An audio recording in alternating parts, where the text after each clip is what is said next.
వాక్యంలోనికి వెళ్దాము. ఈరోజు దేవుడే మాట్లాడాలి. ఎందుకంటే నేను నరుడిని, నా మాటలు అన్ని వ్యర్థం, కానీ దేవుడే ఈ ప్రసంగం ద్వారా పోనీ పరిశుద్ధాత్మ దేవుడు ఈ బైబిల్ ద్వారా మాట్లాడతాడని చెప్పేసి నేనైతే ఆశిస్తున్నాను. మత్తయి సువార్త 28వ అధ్యాయము 6వ వాక్యం చదువుకుందామండి. ఆయన ఇక్కడ లేడు, తాను చెప్పినట్లుగానే ఆయన లేచి ఉన్నాడు కదా. చాలండి. ఇది ఎవరి గురించి చెప్తున్నారు? దొరికిందా వాక్యము? 28:6.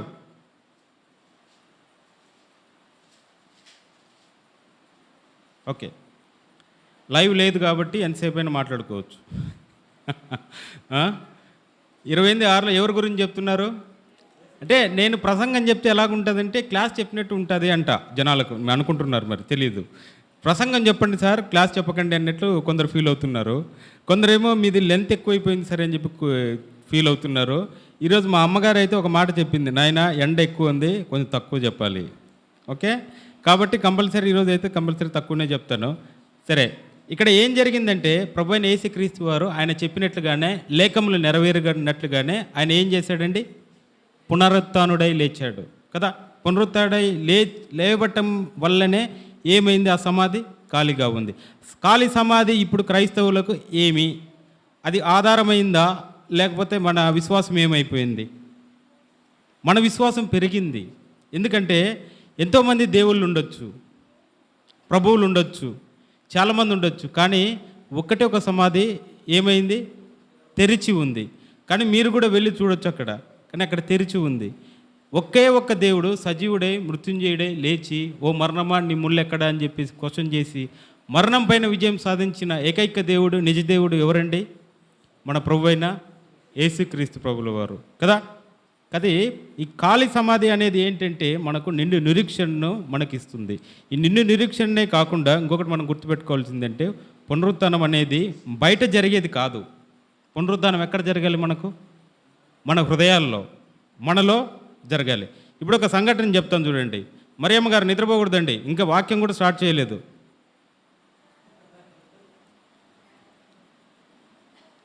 కాబట్టి మీకు చెప్పేది ఒకటి కాదు లక్షక. ఇప్పుడు వీరు జనాలు ఎలా తయారైనారంటే, ఇప్పుడు 12 అయింది, ఇంకా చల్లగా ఉందంటే నిద్రపోతాను అనేటట్టు. ఇంకా వాక్యమే స్టార్ట్ చేయలేదు. ఒక అరగంట సేపు అయిన తర్వాత నిద్రపోయినా కానీ నేను లేపడానికి ఒక పాట పాడొచ్చు.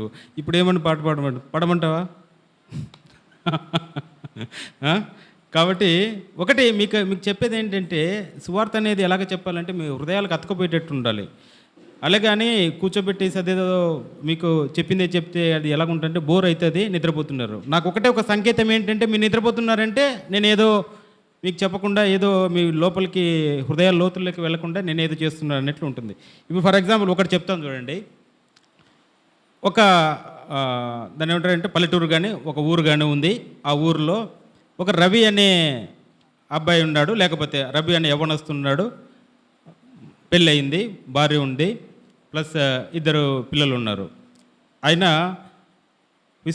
దేవుని విశ్వసించలేదు. కానీ తర్వాత ఏం జరిగిందంటే, ఆయన ప్రమాదవశాత్తు మృత్యులో ఒడిలోకి వెళ్ళాడు. మృత్యు ఒడిలోకి వెళ్తే అక్కడ ఏం జరుగుతుందండి? పాపం ఏడుపు ఉంటుందా?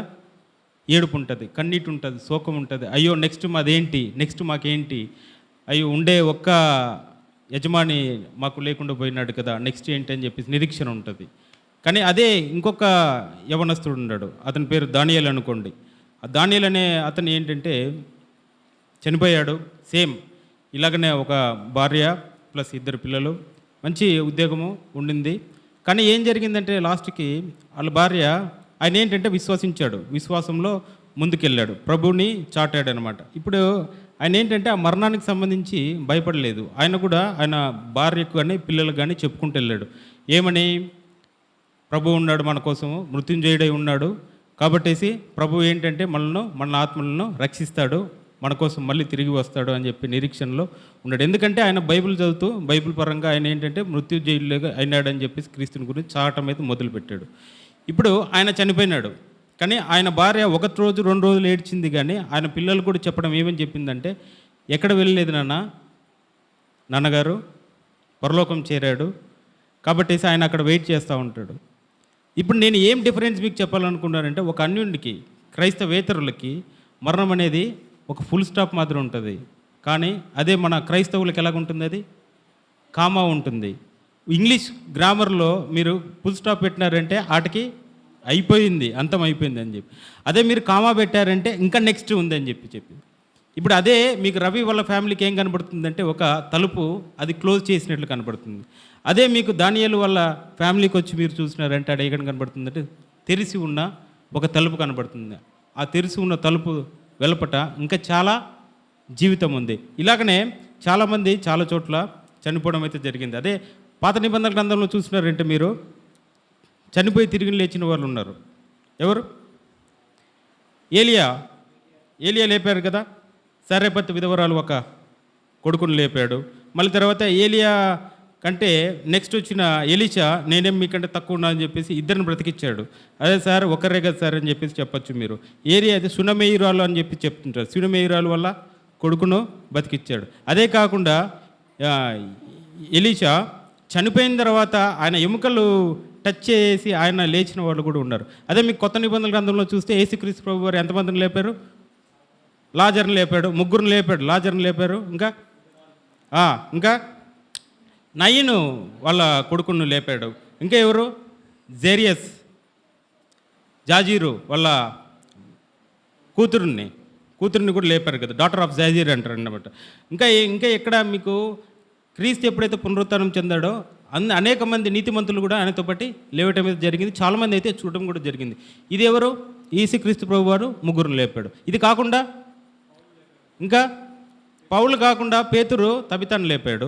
పౌలు గారు ఏం చేశారంటే, ఇలాగనే వాక్యం చెప్పుకుంటూ ఉంటే ఒకడు కిటికీ చేసి అందులో నుంచి తప్పని కింద పడినాడు. ఆయన పేరు ఏం పేరు? ఐటుక్ అంటారు అనమాట. ఇటుకస్ అని చెప్పేసి ఇంగ్లీష్లో ఉంటుంది మీకు. ఆయన ఏం చేశాడు తెలుసా? పౌలు గారు లేపారనమాట. ఇంకా దాని తర్వాత మరణం చూడకుండా ఉండేటోళ్ళు కూడా ఉన్నారు బైబిల్లో. అనకుండాడు. ఇంకా ఏలియా ఏం చేశాడు తెలుసా? పాపం ఈ యజబేల్ రాణికి వీళ్ళందరికీ భయపడేసి ఒక చోటుకు పోయేసి ప్రార్థన చేస్తూ ఉంటే కన్నా మళ్ళీ తర్వాత అద్భుతాలు చేశాడు, అవన్నీ చేశాడు. తర్వాత ఏం చేశాడంటే దేవుడు ఆ అగ్ని వచ్చేసి ఆ బంగారు రథములతో ఆయన ఏం చేశాడంటే పరలోకానికి కొనుగోబట్టాడు అనమాట. కాబట్టి ఇది మీకు బోనస్ అనమాట. ఇది కాకుండా ఒకడే ఒక వ్యక్తి, అది నేనంటే తిరిగి ఒక్కసారి మరణం పొందాడు. పాపం విషయంలో మనమందరం చేసిన పాపం విషయంలో ఒక్కసారి మరణించాడు. మరణించిన తర్వాత ఏం చేశాడు? మృత్యుంజయుడే లేచాడు. ఎవరి నిమిత్తము? దేవుడు అతన్ని లేపాడు. ఆయన ఎవరంటే మన ప్రభు అయిన యేసుక్రీస్తు ప్రభువారు కదా. ఈ యేసుక్రీస్తు ప్రభువారు ఇది ఏంటంటే ఎలాగుంటుందంటే, ఒక చిన్న పిల్లోడు వాళ్ళ నాన్న ఇద్దరు కలిసేసి పొద్దున్నే పండుగకి వెళ్తూ ఉన్నారు.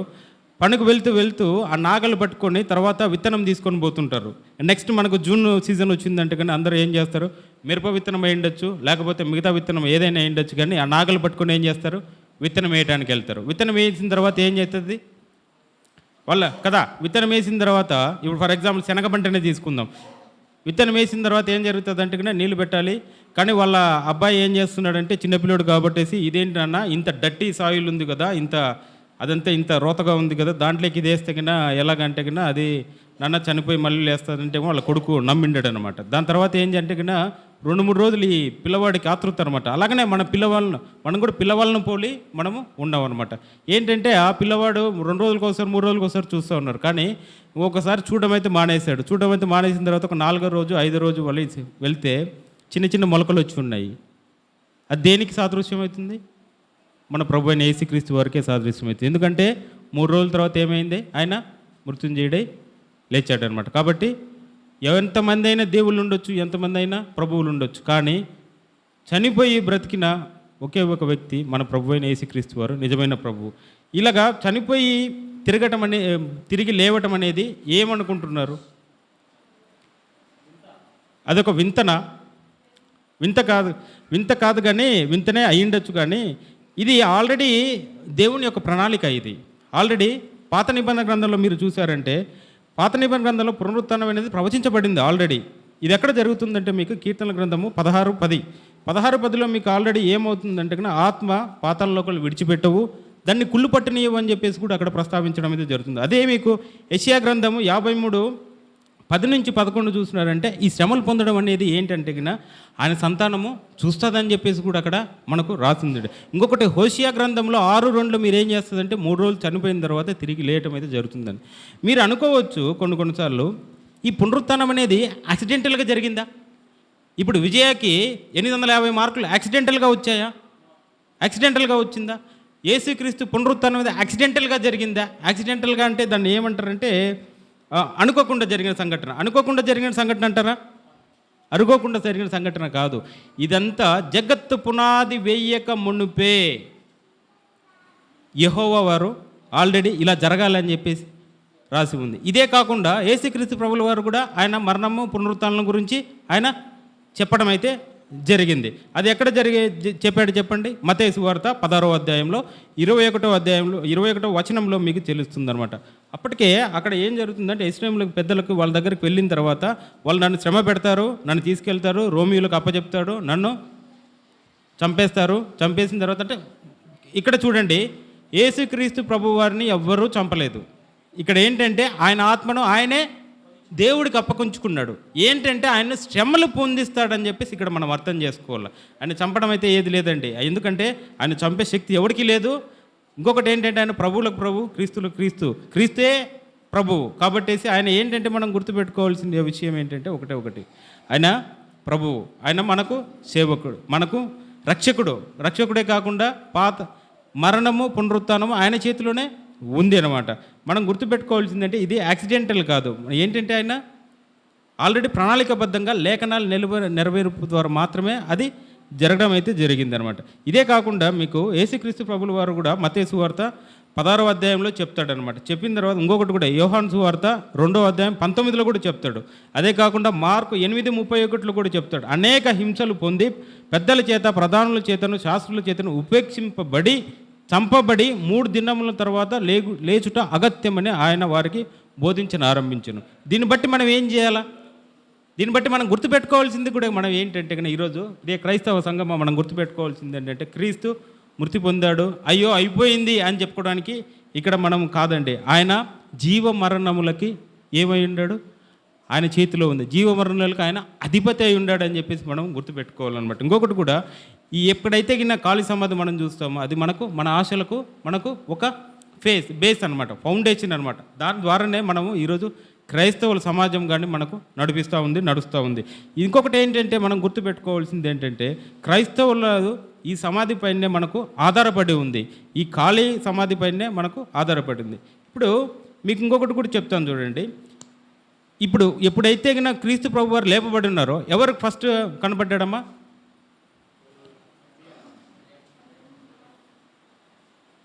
అన్న మీరు చెప్పాలా? గొల్లలు కనపడ్డా? ఓకే. ఇంకా ఎవరికి కనపడ్డాడు ఫస్ట్ అన్న? మగ్దలేని మరియా కనపడ్డాడు. మీరు చూడండి కావాలంటే మగ్దలేని మరియాలో ఉంటుంది. మగ్దలేని మరియా కావాల్సిన రెఫరెన్స్ కావాలంటే యోహాను సువార్త 20:11-18లో మీకు కనబడుతుంది అనమాట. ఇక్కడ ఏంటంటే మగ్దలేని ఎక్కడి నుంచి? మగ్దలేని అనేది ఒక ఊరు యెరూషలేం పక్కనే ఉంటుంది. ఆ మగ్దలేని అనేది ఏంటంటే ఇప్పుడు నాకు చాలా తక్కువ టైం ఉంది కాబట్టి నేను ఫాస్ట్గా వెళ్తున్నాను, కానీ మీకు అర్థమయ్యేటట్లే చెప్తాను. ఎందుకంటే మగ్దలేని అనే ఊరిలో ఆమె ఒక పాపిష్టికరమైన జీవితం ఆయన జీవించింది.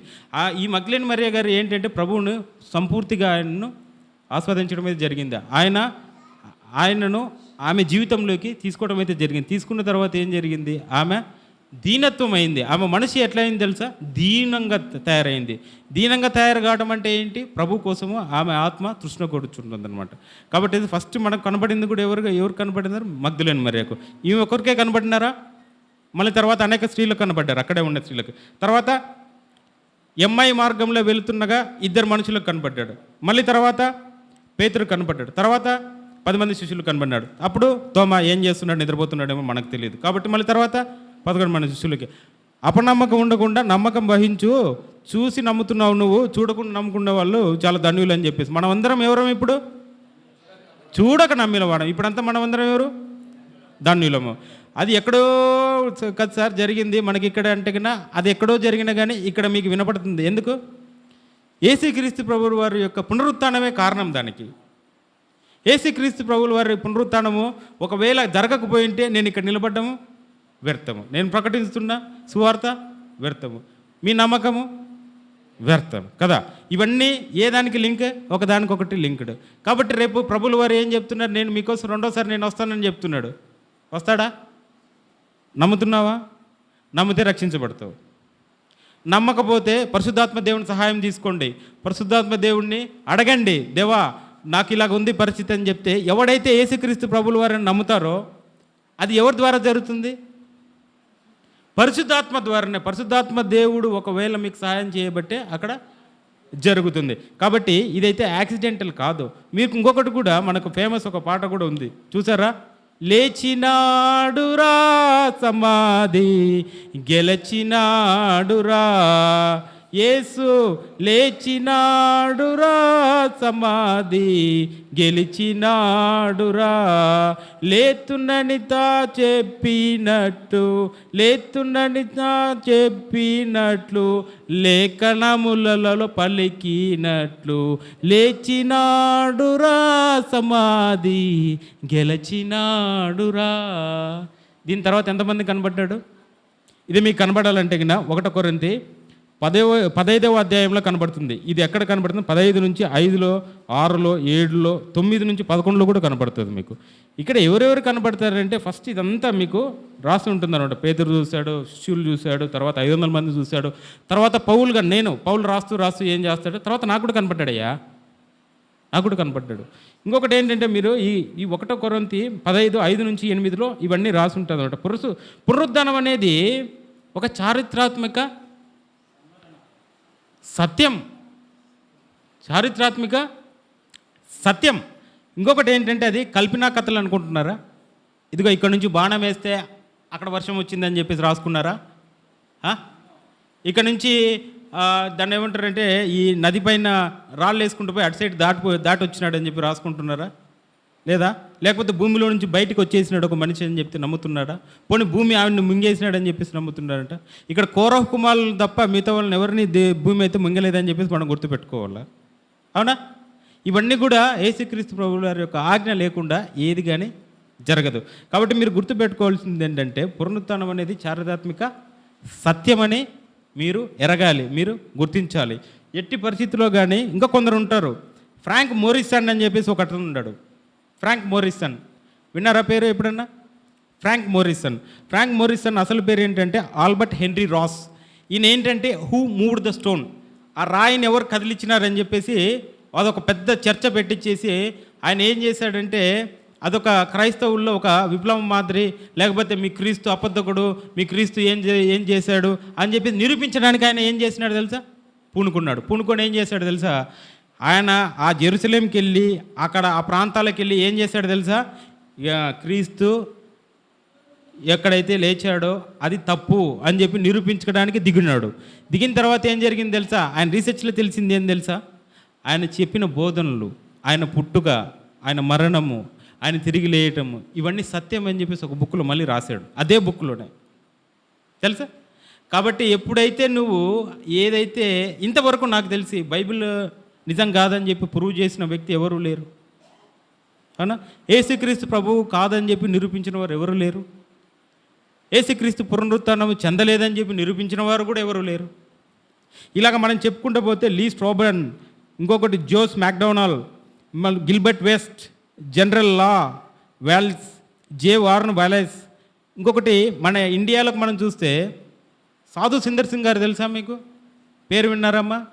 సాధు సుందర్ సింగ్ గారు ఏంటంటే 14వ ఏట, అంటే చిన్నప్పటి నుంచి ఆయన ఇవన్నీ ఆ సిక్కు తర్వాత నేను చెప్పేది మళ్ళీ కరెక్ట్ కాదు, ఒకసారి గూగుల్లో కూడా సెర్చ్ చేసుకోండి, ఒకసారి యూట్యూబ్లో కూడా ఉంటుంది మీకు. ఇక్కడ సాధు సుందర్ సింగ్ గారు కూడా 14 ఏట పాపం వాళ్ళమ్మ మరణిస్తుంది. వాళ్ళ అమ్మ అంటే మదర్ మరణించిన తర్వాత ఏం జరుగుతుంది తెలుసా? ఇంకా ఎందుకబ్బా ఈ జీవితం నాకు వేస్ట్, ఒక నిజమైన దేవుడు ఎవడన్నా ఉంటే కన్నా నాకు కనపడాలని చెప్పేసి మన బైబిల్ ఇస్తే కన్నా బైబిల్ని ఏం చేశాడు తెలుసా? చింపేసి తగలబెట్టడం ఇలాగ చేసేవాడు. చింపేసిన తర్వాత జరిగింది ఏంటి తెలుసా? దేవా నువ్వు ఎవడైతే నాకు నిజమైన దేవుడు ఉంటాడో నాకు కనపడాల నువ్వు అని చెప్పేసి అని, లేకపోతే నేను చచ్చిపోతానని చెప్పి ట్రైన్ పైన వెళ్ళిపోయినాడు. ట్రైన్ పైనకి వెళ్ళిపోయేసి నేను చచ్చిపోతానే టైంలో క్రీస్తు ప్రభుల వారు కనపడ్డాడు ఆయనకు, తెలుసా? కనబడి ఆయన కాషాయం కట్టుకొని మొత్తము మనకి ఎక్కడైతే నార్త్ సైడ్ ఉందో ఇది మధ్యప్రదేశ్ నుంచి పైన సైడు ఆ టిబెట్ ప్రాంతము, ఆ చైనా ప్రాంతము, ఇటు సైడ్ సరిహద్దులు ఉన్నాయి కదా. ఏం చేశాడు తెలుసా? ఈయన నడుచుకుంటా కాలినడకన పోయి, కాలినడకన ఆయన ఏం చేశాడు తెలుసా? సువార్త చాట చెప్పినాడండి. సువార్తను ఏం చేశాడు తెలుసా? ఇలా నడుచుకుంటూనే ఉత్తకాలతో పోయేసి ఉట్టి చెప్పులు కూడా లేకుండా ఏం చేశాడు తెలుసా? ఆయన క్రీస్తు వారి గురించి సాక్ష్యం అయితే చెప్పిండాడు, గాస్పెల్ నడిపించాడు. అయితే మీకు చెప్పేది ఏంటంటే, ఎవడైతే యేసుక్రీస్తు ప్రభువుల వారు తప్పు అని చెప్పేసి చెప్పడానికి ప్రయత్నిస్తారో వాళ్ళ నోటితోనే ఆయన ప్రభువు అని చెప్పేసి చెప్పిస్తాడు. మన క్రీస్తుకే సమస్త మహిమ కలుగును గాక. ఆమేన్. ఇంకా మేల్కొని ఉన్నాడు, అందరూ ఇంకా నిద్రపోలేదు. Okay, right. ఇలాగా క్రీస్తు పునరుత్థానుడు అయినాడు కదా. దీనివల్ల ఏం జరిగింది మీకు? ముగ్గురికి ఏమైనా తెలుసుకోవాలి మీరు. ముగ్గురికి ఫస్ట్ ఏంటి? మన ప్రభు అయిన యేసుక్రీస్తు వారికి ఏం జరిగిందో తెలియాలి, తండ్రికి ఏం జరిగిందో తెలియాలి. రెండోది మెయిన్ ఇంపార్టెంట్, సాతానికి ఏం జరిగిందో తెలియాలి. మూడోది ఏంటంటే మనకు ఏం జరిగిందో తెలుసుకుందాం మనం. పునరుత్థానం యొక్క శక్తి. ఇదంతా ఇంటర్ వరకు చెప్పింది ఏంటంటే నేను ఇంట్రడక్షన్ చెప్పాను. ఇప్పుడు అసలైనది నేను చెప్తాను. ఇక్కడ ఏంటంటే పునరుత్థానం చెందడం వల్ల క్రీస్తు ప్రభువారు ఏమైనారో చూద్దాం. ఇక్కడ చూడండి, రోమిలకు రాసిన పత్రిక 1వ అధ్యాయం 4వ వాక్యంలో మీకు ఏమైనా కనబడుతుందంటే, యేసుక్రీస్తు ప్రభువారు పునరుద్ధానం చెందడం వల్ల దేవుని కుమారుడు అని చెప్పేసి అక్కడ మనకు రాసి ఉంటుంది. అక్కడ పునరుత్థానం అనేది దేవుడు ప్రకటించి ఏమని ప్రకటించినాడు తెలుసా? ఈయన నా సొంత కుమారుడు. ఎవరు పంపించారండి మన కోసము, రక్షణ కోసము? యెహోవా ప్రభువు వారు తన సొంత ఏకైక కుమారుణ్ణి మన పాపాల నుంచి రక్షించడానికి, మన పాపాల నుంచి రక్షణగా ఎవరిని పంపించాడు? రక్షకునిగా యేసుక్రీస్తు ప్రభువారు. ఫస్ట్ పాయింట్ మనం గుర్తుపెట్టుకోవాల్సింది ఏంటంటే, యేసుక్రీస్తు ప్రభువారు ఈయన దేవుడి కుమారుడు అని చెప్పి పునరుత్థానం ద్వారా మనకు రుజువు చేస్తుంది. రెండో పాయింట్ చూడండి. రెండో పాయింట్ ఏంటంటే, క్రీస్తుని ఆయన ఏంటంటే ఏలుచున్న రాజుగాను, దేవుడుగాను, ప్రభువుగాను ఆయన స్థిరపరచడం అయితే జరిగింది. ఇది మీకు ఎక్కడ కనబడుతుందంటే, అపోస్తుల కార్యములు 2వ అధ్యాయము, అపోస్తుల కార్యములు 2వ అధ్యాయము 36వ వాక్యం చూడండి. మీరు సిలువ వేసిన ఈ యేసునే దేవుడు ప్రభువుగాను క్రీస్తుగాను నియమించాడు. ఎవరయ్యా మీకు నియమించింది? క్రీస్తుగాను ప్రభువుగాను. క్రీస్తుగాను ప్రభువుగాను నియమించింది దేవుడే. ఇప్పుడు ఫస్ట్ పాయింట్ మనం ఏమని రుజువైంది? దేవుని కుమారుడు అని రుజువైంది. రెండో పాయింట్ ఏంటి? క్రీస్తును గాను ప్రభువుగాను. ఎవరిని? సిలువ వేసిన యేసుక్రీస్తు ప్రభు వాళ్ళని ఏమని నిర్ణయించారో తెలుసా? యేసు దేవుడు ప్రభువుగాను క్రీస్తుగాను నియమించడం అయితే జరిగింది. ఇక్కడ ప్రభువు మనకు రక్షకుడికి మాత్రమే కాదండి, మన హృదయాలను ఏలుచున్న ప్రభువు కూడా ఆయనే. ఈరోజు కాదు, రేపటికి కాదు, నిరంతరము ఆయన ఏంటంటే మన హృదయాల్లో ఉండాలి. ఇక్కడ బాహ్య ప్రపంచంలో కాదు మనం చేసుకోవాల్సింది, మన అంతఃహృదయంలో మనం ఏం చేసుకోవాలంటే దేవుడు మనకు ఏలుచున్న ప్రభువుగా మీరు డిసైడ్ అవ్వాలి. మూడోది ఏంటి తెలుసా? మూడో పాయింట్, పరిశుద్ధాత్మ దేవుడిని ఎవరు పంపించారు? ప్రభు అయిన యేసుక్రీస్తు ప్రభు వారే శిష్యులపైన ఏం చేస్తాడు? ఊతాడు. అంటే ఏంటి సార్, ఇంతకుముందు పరిశుద్ధాత్మ దేవుడు లేడా? ఉన్నాడు. ఉండి ఆయన పని ఆయన చేసుకొని వెళ్ళిపోయేవాడు. కానీ ఇప్పుడు ఏంటంటే, ఒక్కసారి నువ్వు నమ్మి మారుమనసు పొందిన తర్వాత నువ్వు హృదయంలోకి పరిశుద్ధాత్మ దేవుడిని తీసుకొచ్చుకుంటే, పరిశుద్ధాత్మ దేవుని ద్వారా నీకు జరగబోయే కార్యములే మీకు ఆ 1 కొరింథీ 13 కానీ 14 కానీ 15 కానీ ఇవన్నీ మీరు చదువుకుంటూ వెళ్ళారంటే కన్నా పరిశుద్ధాత్మ ద్వారా ఎలాగ పొందుకోవడం, పరిశుద్ధాత్మ ద్వారా ఎలాగ మీకు ఆత్మఫలములు వస్తాయి, ఆత్మఫలము ద్వారా వచ్చేవి ఏంటివి, ఆత్మ అంటే ఏంటి, పరిశుద్ధాత్మ దేవుడు ఎలాగ వస్తాడు, ఎలాగ పొందుకోవాలని చెప్పేసి చెప్తే కన్నా మీకు తెలుస్తుంది. చిన్న లాజిక్ అబ్బా, ఒకటి పక్కనోని. ఇప్పుడు ఫర్ ఎగ్జాంపుల్ ఆడంది నీలయ్య సార్ దగ్గర ఒక మంచి సెల్ ఫోన్, దాన్ని కొట్టేసుకుందామని చెప్పి మీరు ఎవరికన్నా అనిపిస్తుందా? అనిపిస్తే కన్నా ఇటుకు వస్తుంది. ఇప్పుడు సాతానుడు చర్చిలో వచ్చి కూర్చుంటాడంటే కన్నా అబద్ధం కాదు, నిజమే. అది కూర్చుంటాడు. మన మనసులను, మన హృదయాలను కూడా దొంగలించగల శక్తి అతనికి ఉంది. కానీ మనం ఏం చేయాలి తెలుసా? ఎఫెసీ గ్రంథంలో చెప్పినట్టు మనం ఏం చేయాలంటే, 6లో చెప్పినట్టు మనం ఏం చేయాలా? మనల్ని కాపాడుకోవాలి. మనం పోరాడినది ఎవరితో పోరాడుతున్నాము? ఈ శక్తులతోనా? అంధకార క్రియలతో, కనపడే శక్తులతో, కనపడేని సాతాను క్రియలతో, ఇంకా ఏదో మన హృదయాలను దొంగలించబడి మన హృదయాలను మార్చివేసే వాళ్ళతో మనము చేస్తూ ఉన్నాం. కాబట్టి పరిశుద్ధాత్మ దేవుడిని మనం పొందుకోవాలని చెప్పేసి మన ప్రయత్నం అయితే చేసుకోవాలి. పరిశుద్ధాత్మ దేవుడు మన మీదకి వస్తాడో అప్పుడు ఏమవుతుంది, మనకి ఎటువంటి పరిస్థితి పరిశుద్ధాత్మ దేవుడు నడిపింపు ద్వారానే మనకు వస్తుంది. ఇప్పుడు ఫర్ ఎగ్జాంపుల్ నేను కానీ మీరు కానీ ఇక్కడికి వచ్చి కూర్చున్నారంటే క్రీస్తు ఆల్రెడీ మీకు పేరు పెట్టి మిమ్మల్ని పిలిచారు. అర్థమైంది. మమతక్క కావచ్చు, లేకపోతే లక్ష్మక్క కావచ్చు, వీళ్ళందరూ కూడా ఎక్కడి నుంచి వచ్చినారు? సుస్మితా సిస్టర్ కావచ్చు, లేకపోతే మా పెద్దమ్మ కావచ్చు, నాగేంద్ర సార్ కావచ్చు. నాగేంద్ర సార్ అంటే కన్నా దేవుడు ప్రత్యేకంగా పిలిచినాడు అనుకోండి, అది వేరు. నీలయ్య సార్ని, నాగేంద్ర సార్ని ప్రత్యేకంగా పిలిచారు. ఇది సపరేట్ గుంపు. మేము 2వ గుంపు 3వ గుంపు, వాళ్ళు 4వ గుంపు 5వ గుంపు ఉంటారు. మీరిద్దరు మాత్రమే సపరేట్గా పిలిచాడు దేవుడు.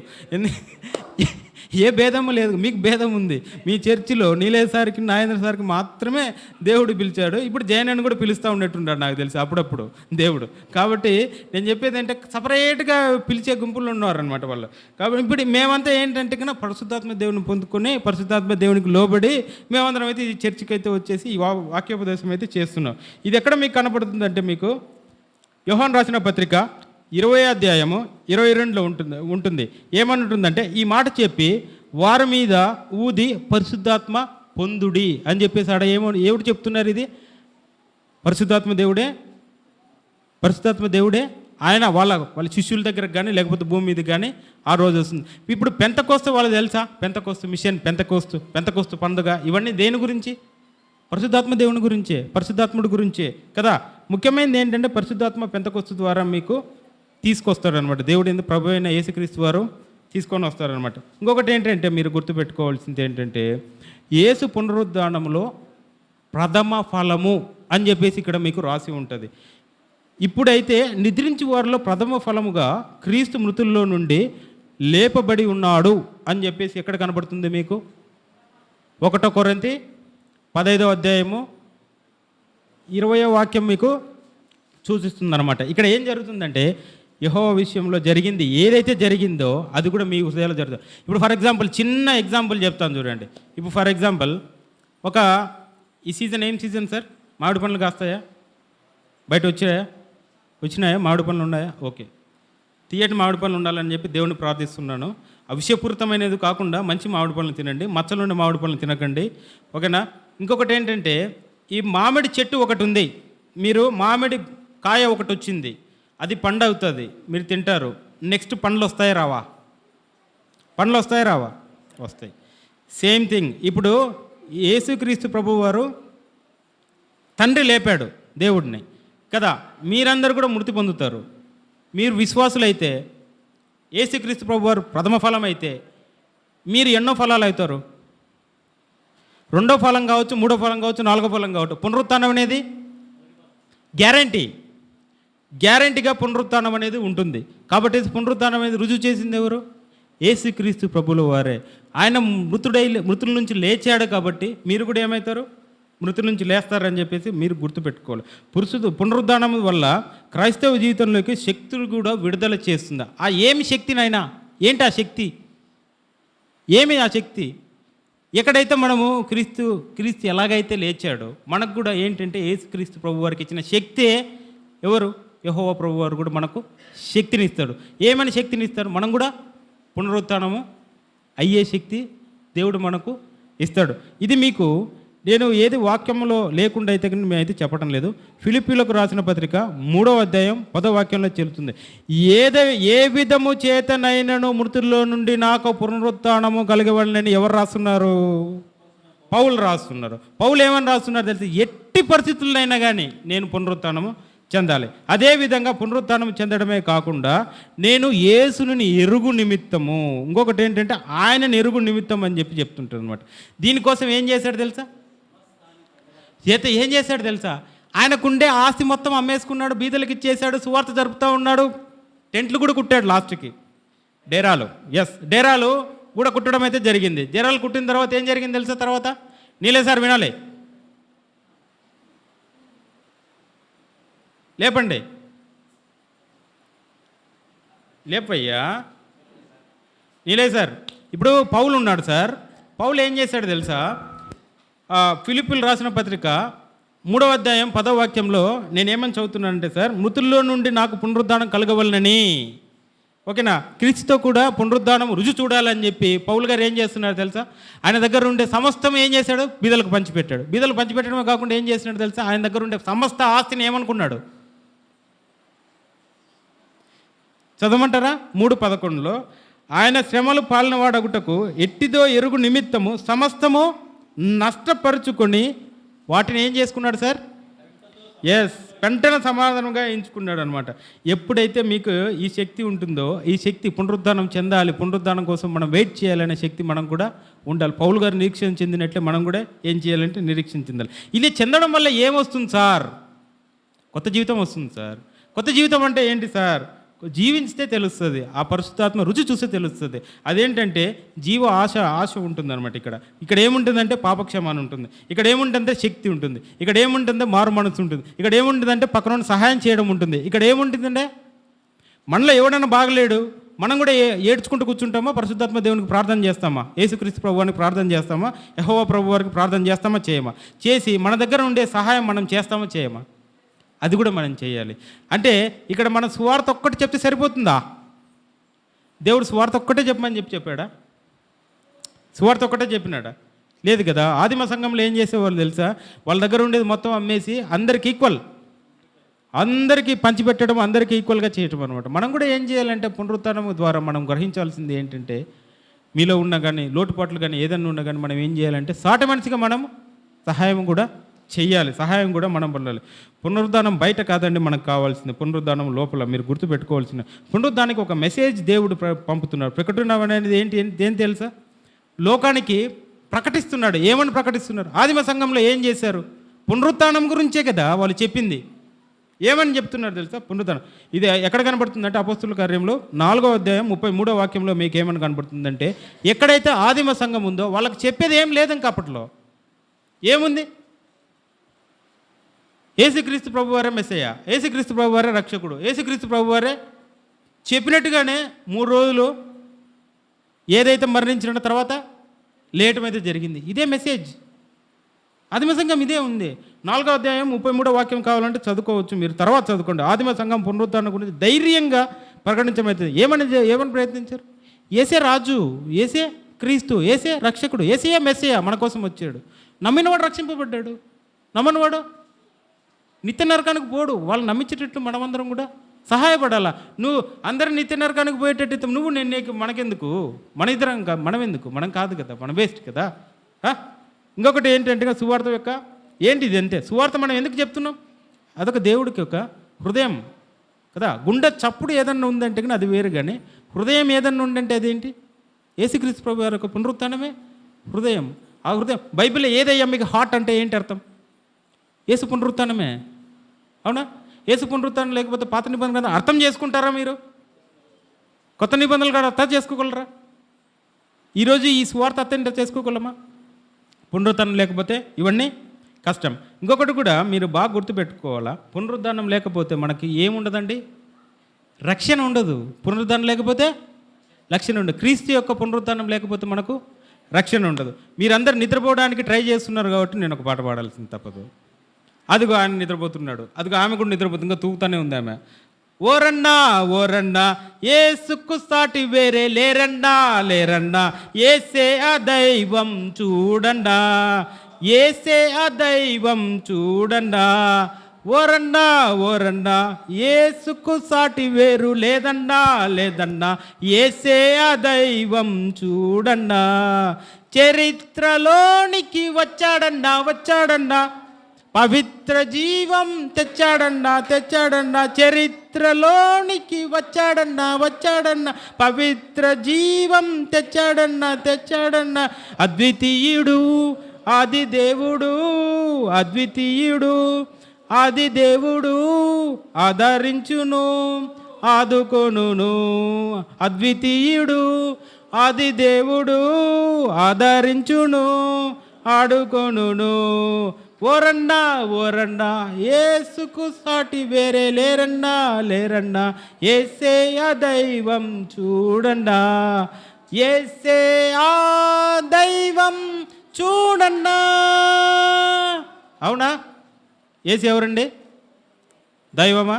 ఇంకొకటి కూడా ఉంది, సిలువలో మరణం పెట్టాడన్నా సిలువలో మరణం పెట్టాడన్నా మరణం గెలచి లేచాడన్నా సిలువలో మరణం పెట్టాడన్నా మరణం గెలచి లేచాడన్నా మహిమ ప్రభు మృత్యుంజయుడు క్షమించును జయమిచ్చును.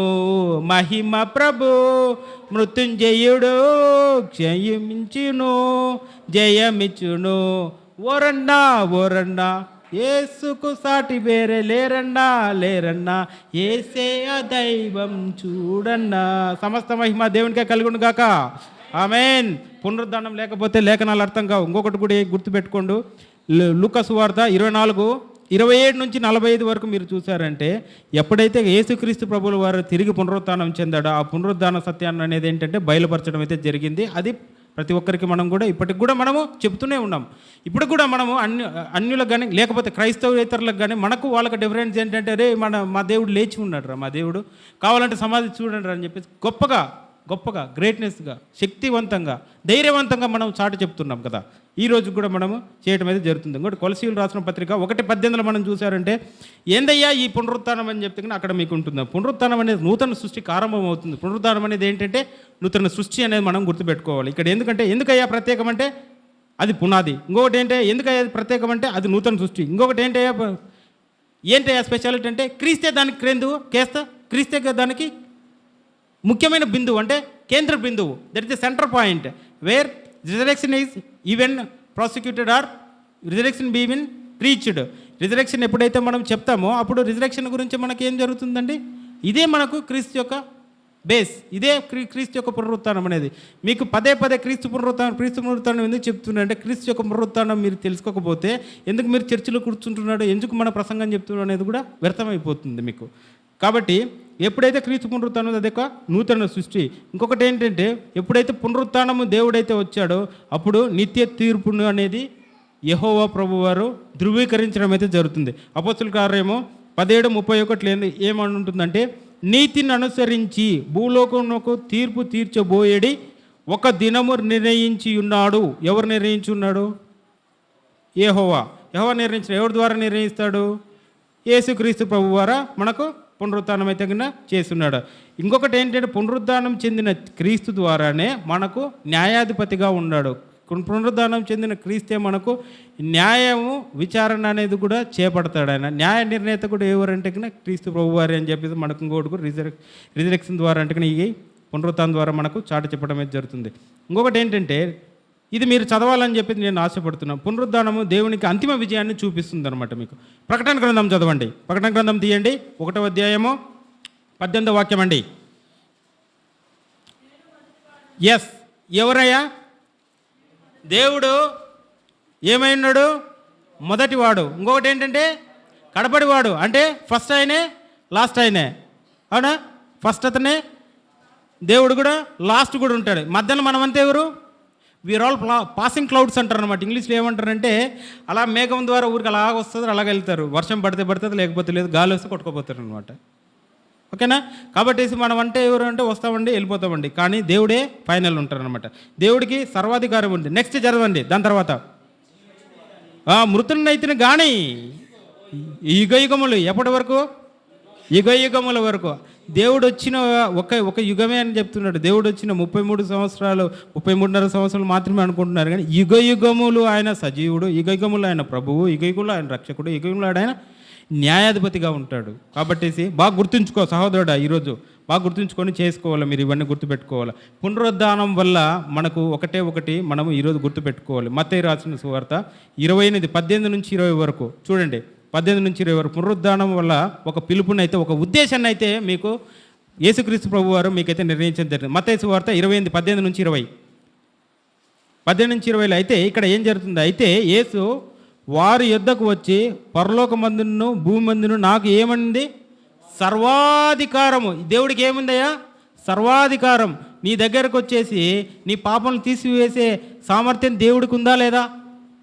అవునా? ఎంత వ్యభిచారి అయినా కానీ ఆయన మీదకి ఒక రాయి తీసుకొని అందరు వేస్తూ ఉంటే గినా, నేను కూడా పాపత్తుండే, నేను కూడా రాయి వేయటం లేదు. కానీ ఆయన పాపి అని చెప్పేసి, లేకపోతే నాలో పాపం ఉందని రుజువు చేసే శక్తి ఎవరికైనా ఉందా? ఎవరు రుజువు చేయగలరా? పాపము చేయని వ్యక్తి ఎవరైనా ఉన్నారంటే ఆయన యేసుక్రీస్తు ప్రభువారే. ఈ లోకానికి వచ్చాడు, అలానే పైకి వెళ్ళిపోయినాడు. ఇవంతా మనకు ఆదర్శం. ఆయనకు సర్వాధికారాలు ఉన్నాయన్నమాట. కాబట్టి మీరు వెళ్ళి ఏం చేయాలి? మనము ఇది ఎప్పుడు చెప్పాడు దేవుడు? మృత్యుంజయుడై పునరుద్ధానుడై లేచిన తర్వాత చెప్పినాడా? లేకపోతే మాత్రం ఆయన 3 రోజులు ఆయన పట్టబడే ముందు చెప్పాడా? కదా, లేచి పునరుత్థానమైన తర్వాత అందరికి కనపడిన తర్వాత చెప్పిన ఇది కదా. ఇదే లాస్ట్. నన్ను అడిగితే మత్తయి సువార్త కానీ, మార్కు సువార్త కానీ, యోహాను సువార్త కానీ, లూకా సువార్తలు కానీ మరి మీరు చదివినారంటే లాస్ట్ అంతిమం వచ్చే ఏంటంటే కానీ ఇదే. సర్వలోకానికి వెళ్ళి సర్వ సృష్టికి ఏం చేయాలి? సువార్త మీరు ప్రకటించాలి. దీని ద్వారా మనకి ఏమి ఇచ్చాడు దేవుడు? నిత్య జీవం ఇచ్చినాడో ఏమో మీకు తెలుసు, వాళ్ళకు తెలుసు, నాకు తెలుసు. నిత్య జీవం అయితే ఇచ్చినాడని మనకందరికీ తెలుసు. కానీ మన మీద ఒక బరువు అయితే పెట్టడం అయితే జరిగింది. ఆ బరువు ఏంటంటే సువార్త భారం, పరిచర్య భారం. సో అది ఒక పాట కూడా ఉంది, ఇప్పుడైతే నాకైతే గుర్తు రావటం లేదు. కానీ ఆ దాంట్లో అయితే సువార్తను గురించిన భారం నీకు ఉందా అని చెప్పేసి ఆ పాటలో ఉంటుంది అనమాట. మీకైతే కానీ ఆ పాట బాగా తెలుస్తుంది అనమాట.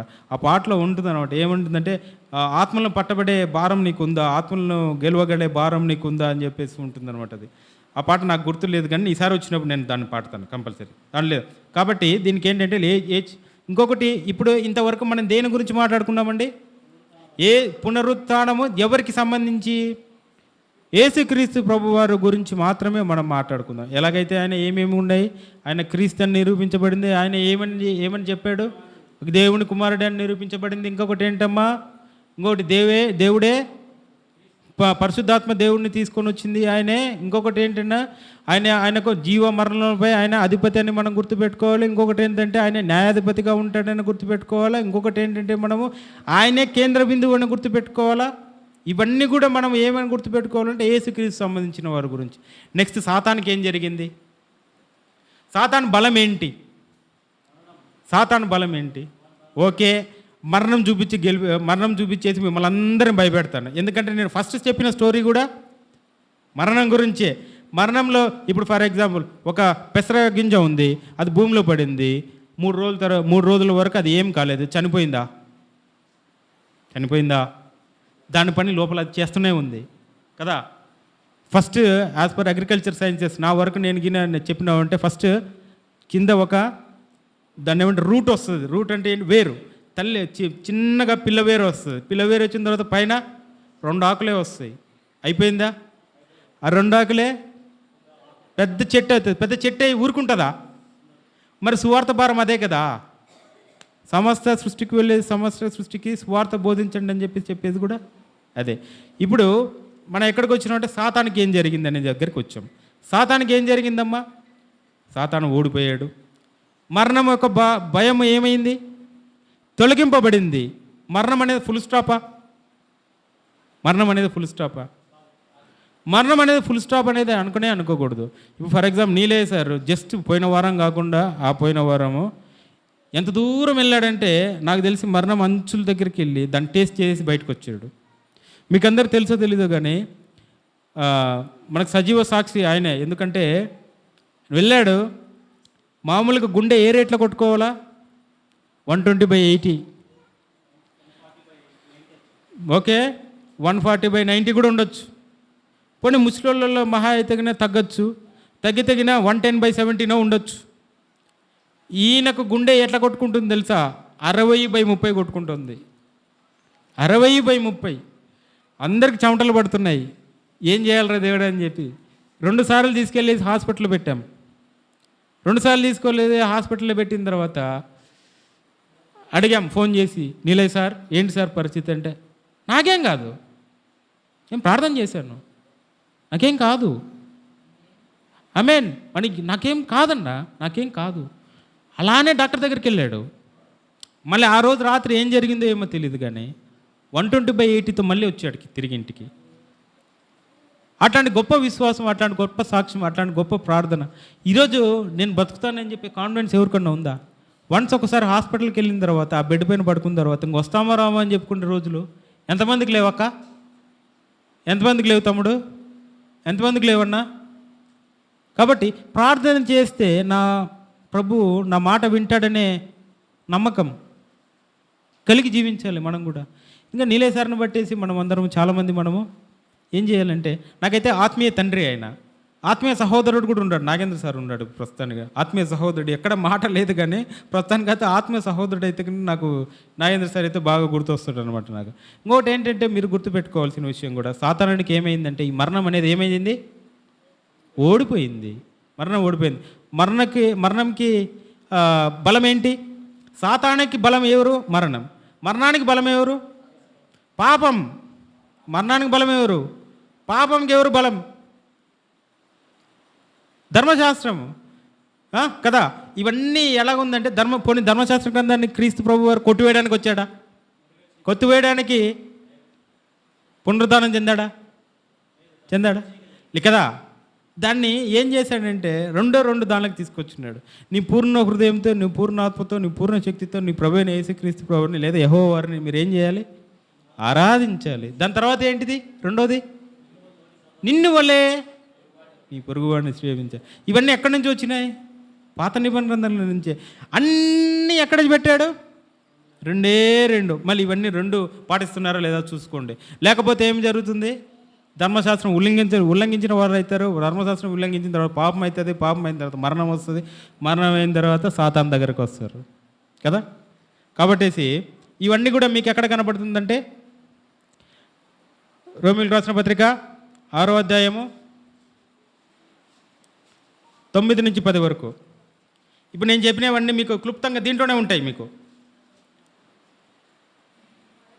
మరణమునకు ఇకను ఆయన మీద ప్రభుత్వం లేదని ఎరిగి ఆయనతో కూడా జీవించుమని నమ్ముచున్నాము కదా. నెక్స్ట్ 6:10, ఏలైనగా ఆయన చనిపోవుట చూస్తే పాపం విషయంలో ఒక్కసారే ఎవరి పాపాల విషయం? మన పాపాల విషయం. మన ప్రభు మన కోసము పంపాడు. ఎవరు? ఆయన అద్వితీయ కుమారుని ఒక్కనే. ఎందుకు? సమస్త పాపాలు మోసుకొని పోవు గొర్రెపిల్ల అని చెప్పేసి ఒక అతను చెప్తున్నాడు. ఒక స్వరము ఎడారిలో అరుస్తూ ఉంది కదా. అదా ఆ గొర్రెపిల్ల ఎవరు? యేసుక్రీస్తు ప్రభువారు తీసుకెళ్ళాడా ఇప్పుడు సమస్త పాపములు? ఇప్పుడు మనకు పాపములకు మనం బానిసలమా? పాపం మన మీద విజయం సాధిస్తుందా? పాపం మనల్ని ఏలుతూ ఉందా? పోనీ నువ్వు పాపం పదే చేస్తేనే దేవుడు నిన్ను క్షమిస్తాడా? కదా. అట్లని పాపం మనం ప్రతిరోజు చేస్తామా? చేయకూడదు కదా. తెలిసి పాపం చేయకూడదు. ఓకేనా? తెలియకుండా పాపం చేసిన ఒక రకంగానే, తెలిసి పాపం చేయకండి. నిన్ను నువ్వు తట్టి చూసుకోవాలి. దట్ ఈస్ నాక్ యువర్ హార్ట్. ఓకేనా? ఇప్పుడు ఈ ప్రభు బల్ల ఉంది, అందరూ వచ్చేసి ఏమని ప్రార్థన చేస్తున్నారు? నిన్ను నువ్వు తట్టి చూసు. అదే కదా 1 కొరింథీలో మీకు 12:13లో మీకు ఉంటుంది కదా. 12:13లోను తర్వాత 13:14కు మీరు వచ్చినారంటే అక్కడ ప్రేమ గురించి మీకు వస్తుంది. 15లో ఏమొస్తుంది? ఓ మరణమా నీ ముళ్ళు ఎక్కడ అని చెప్పేసి వచ్చేస్తుంది. నెక్స్ట్ మనం అది కూడా చదువుకుందాం. నెక్స్ట్ మీకు ఏంటంటే రిజరెక్షన్ ఏంటంటే ఇక్కడ మీకు పునరుత్థానం అనేది మరణాన్ని జయిస్తుంది అనమాట. మీకు ఎప్పుడే కానీ ఒకటి గుర్తుపెట్టుకోవాలి. ఓ విశ్వాసి, ఈరోజు క్రైస్తవేతర విశ్వాసి అయినా పర్వాలేదు, ఎవరైనా తగిన వింటున్నారో వాళ్ళు కూడా పర్వాలేదు. ఏదైతే మరణం ఉందో మరణము విశ్వాసి ఎప్పుడే కానీ మనము భయపడడానికి వీల్లేదు. ఎందుకంటే కన్నా మరణం ఆల్రెడీ ప్రభు తీసుకొని వెళ్ళాడు. మరణం అనేది లేదు. మనకేముంది? పునరుత్థానమే ఉంది. మనకేంటంటే పాపానికి మనం భయపడాల్సిన అవసరం లేదు. పాపం ఇకపై మన మీద రాజ్యము చేయలేదు. పాపానికి మనపైన రాజ్యం చేసే అధికారము దేవుడు కొట్టివేశాడు. కాబట్టి పాపము మనల్ని ఏలలేదు, మరణము కూడా మనల్ని ఏలలేదు. ఎలాగైతే యేసుక్రీస్తు ప్రభు వారు మొదట ఫలముగా ఆయన ఎప్పుడైతే తిరిగి లేచాడో మనమందరం కూడా అదేవిధంగా యేసుక్రీస్తు ప్రభు వారిని లేపిన శక్తి ఏదైతే యెహోవా ప్రభు వారు ఇచ్చారో సేమ్ శక్తి కూడా మనం కూడా పొందుకుంటాం. నమ్మకంతో, విశ్వాసంలో మనము నిరీక్షణ కలిగి మనం ఉండాలి. ఈ పోరాటం మామూలు పోరాటం కాదు, పోరాడుతూనే ఉండాలి. అవునా? బలా నమ్మకమైన దాసుడా, మంచి పోరాటం పోరాడుతున్నాయి. ఇవన్నీ విన్నవే, బైబిల్లో నుంచి ఉండేవే కదా. మంచి పోరాటం పోరాడుతున్నావో లేదో చూసుకోండి మీరు. కాబట్టి 1 కొరింథీ 15వ అధ్యాయము 55 నుంచి 57లో ఉంటుంది. 1 కొరింథీ ఇది వినడానికి కూడా చాలా బాగుంటుంది. చాలాసార్లు మీరు వినింటారు కూడా. అవునా? మీరే చదవండి. కదా, అందరు చెప్పండి. ఓ మరణమా ఎక్కడుంది? ఓ మరణమా కదా, ఓ మరణమా, ఓ మరణమా నీ విజయం ఎక్కడా? ఓ మరణమా నీ మిల్లు ఎక్కడా? మరణ మిల్లు ఏమైంది? పాపమైంది. పాపం నాకు బలం ఏంటిది? ధర్మశాస్త్రం. ఇప్పుడు మనం డిస్కస్ చేసింది మొత్తం కూడా. కాబట్టి ఇంకొకటి ఏంటంటే మనం గుర్తుపెట్టుకోవాల్సిందంటే, ఏ రోజైతే సాతానుడు మీకు భయపెట్టాడో, సాతానుడు మీకు సంఖ్యలని విధించాడో, ఏ సంఖ్యలు మీకు విధించాడో, మరణం అనే సంఖ్యలు మీరు విధించాడో, ఆ సంఖ్యలు ఏం చేశాడు? బద్దలైపోయినాయి యేసుక్రీస్తు ప్రభు ద్వారా. మీరు ఏం చేశారంటే, ఇక మీదట మీరు ఎప్పుడే కానీ మీరు భయపడడానికి వీలు లేదు. ఒకవేళ మరణించిన కానీ భయపడాల్సిన వీలు లేదు. మరణము మనకు అంతం కాదు. మరణము తర్వాత మనకు నిత్య జీవం ఉందనేది ప్రియ క్రైస్తవేతరుడా, క్రైస్తవ బిడ్డ తెలుసుకో. ఈ సంగతుల్లో కూడా కాదు, మిగతా సంగతులు లోకానికి కూడా మనం చెప్పేది ఏంటంటే ఇదే. కాబట్టి ఇప్పుడు ఏమైందన్నా, మనము ఇద్దరి గురించి మాట్లాడుకున్నాం. లాస్ట్ది నాకు ఒక 5 minutes ఇచ్చినట్టు నేను ముగింపు చేస్తాను. ఇద్దరి గురించి మాట్లాడుకున్నాం. యేసుక్రీస్తు పునరుత్థానం చెందడం ద్వారా ఏమని రుజువైంది తెలుసుకున్నాము. రెండోది, సాతానికి ఏం జరిగింది, మరణానికి ఏం జరిగింది, పాపానికి ఏం జరిగింది అనేది మనం చూసుకున్నాం కదా. నెక్స్ట్ మనకేం జరిగింది? మీరే ఊహించండి ఏం జరిగిండొచ్చు మీకు. అఫ్కోర్స్ మరణం గురించి భయపడాల్సిన అవసరం లేదు. పాపంకు ఎటువంటి పరిస్థితులు మనం సాతానికి ఎటువంటి పరిస్థితులు మనం భయపడాల్సిన అవసరం లేదు. ఏమంటే మనము ఏం చేయాలంటే, ధైర్యంగా క్రీస్తు మన కోసం ఉన్నాడు అని చెప్పి, రక్షకుడు మన కోసం ఉన్నాడు అనేది మనము ఎరిగి ఉండాలి. కానీ నీ కొరకు ఏం జరిగింది చెప్పు. దాన్ని చూద్దామా. పునరుత్థానము నూతన జీవాన్ని ఇస్తుంది. ఇది మనం ఆల్రెడీ 1వ కొలసీలు 1:18 మనం మాట్లాడుకుందాము. అదే వాక్యం మీకు ఎక్కడ కనబడుతుందంటే 2 కొరింథీ 5:17 ఉంటుందన్నమాట. ఇది మనకందరికి కూడా చాలా బాగా తెలిసిన వాక్యం ఇది. 2 కొరింథీ 5:17 కాగా ఎవడైనా క్రీస్తునందు ఉన్నయెడల వాడు ఏమవుతాడన్నా, ఒక నూతన సృష్టి అని చెప్పి రాసింది. కానీ మీకు ఇంకా మిగతా ఏది రాసి లేదు. కాబట్టి మనమందరం ఎవరమ్మా? నూతన సృష్టి. ఇప్పుడు మన ఆత్మలు కూడా దేవుడి కోసం ఎలాగ ఉండాలంటే, నీటి వాగు కోసము దుప్పి ఎలాగ ఎదురు చూస్తుంది? నీటి వాగుల కొరకు. ఈ పాట వినింటారు, వినలేదా? దుప్పి ఆశించున్నట్లు. ఎందుకంటే కరుణాకరన్న పాడి ఆయనకు నోటికి వచ్చేసి ఉంటాయి. ఈ కూడిక తర్వాత కరుణాకరన్న 2 పాటలు పాడి, సార్ 2 పాటలు పాడి కంపల్సరీ మీరు ఇక్కడ నుంచి వెళ్ళాలి. ఒక అరగంట లేట్ అయినా పర్లేదు మాకు. ఎందుకంటే మీకోసము ఆల్రెడీ ఈరోజు మా వెంకటయ్య చికెన్ కూడా పెట్టిస్తున్నాడు. కాబట్టి మీరు అందరూ బాగా తినేసి 2 పాటలు మా యూట్యూబ్ ఛానల్లోకి పెట్టి మీరు వెళ్ళాలని చెప్పేసి అందరి తరపున మనవి చేస్తున్నారు. కరుణాకర్ సార్, ఓకేనా? నీటి వాగుల కొరకు దుప్పి ఆశించునట్లు నీ కొరకు నా ప్రాణము దప్పిగొనుచున్నది. నా ప్రాణమా, నా సమస్తమా ప్రభుని స్తుతించుమా. నా యేసు చేసిన మేలను నీవు మరువకుమా. నా యేసు చేసిన మేలను నీవు మరువకుమా. నా ప్రాణమా, నా సమస్తమా. కాబట్టి మనం ప్రభు అయిన యేసుక్రీస్తు వారు చేసిన అనేకమైన విషయాలు ఉంటాయి. మీ విషయాల్లో కూడా చాలా చాలా విషయాలు ఉంటాయి. ఈరోజు నాకు కొన్నిసార్లు అనిపిస్తారు, మీ లైఫ్లో కూడా చాలా చాలా అద్భుత కార్యాలు జరుగుతూ ఉంటాయి. మీరు ఒక్క టెస్టిమనీ తీసుకొచ్చేసి మన పుల్పిట్ దగ్గర తీసుకొచ్చేసి మీరు చెప్పలేకపోతున్నారంటే మీకు ఎందుకు ఆ ధైర్యం ఉండడం లేదు, నాకైతే అర్థం కావటం లేదు. కాబట్టి ఈ వారం నుంచి ఏదైనా కానీ టెస్టిమనీ ఇస్తున్నా కానీ ఇటుకు వచ్చేసి మీరు సాక్ష్యాలు ఏదైనా ఉన్నా కానీ మీరు తీసుకొచ్చేసి ఇక్కడ పంచుకోవాలి. ఇంకొకటి ఏంటంటే, మీరు 1వ పేతురు 1వ అధ్యాయము 4వ వాక్యం మీరు చదివినారంటే కన్నా ఇక్కడ ఏం జరుగుతుందని, పునరుద్ధానం ఏంటంటే సజీవమైన నిరీక్షణ మనకిస్తుంది. నిరీక్షణ, ఆ నిరీక్షణ ఏంటంటే నెలకు ఉంటుందంటే, మీరు 1వ అధ్యాయము 4వ వాక్యంలో మీరు ఏం చేస్తుందంటే, మన నిరీక్షణ చనిపోదు, మన నిరీక్షణ ఎప్పుడే కానీ సజీవంగా ఉంటుంది. ఇక్కడ ఏమని ఉంటుందంటే, అక్షయమైనదియు నిర్మలమైనదియు వాడబారినదియునైన స్వాస్థ్యము మనకు కలుగున్నట్లు ఆయన తన విశేష కనికరము చొప్పున మనలను మరణమును జయింపజేసెను. కాబట్టి ఏముండాలి మనకు? సజీవమైన మృతమైన నిరీక్షణ కాదు, సజీవమైన నిరీక్షణ.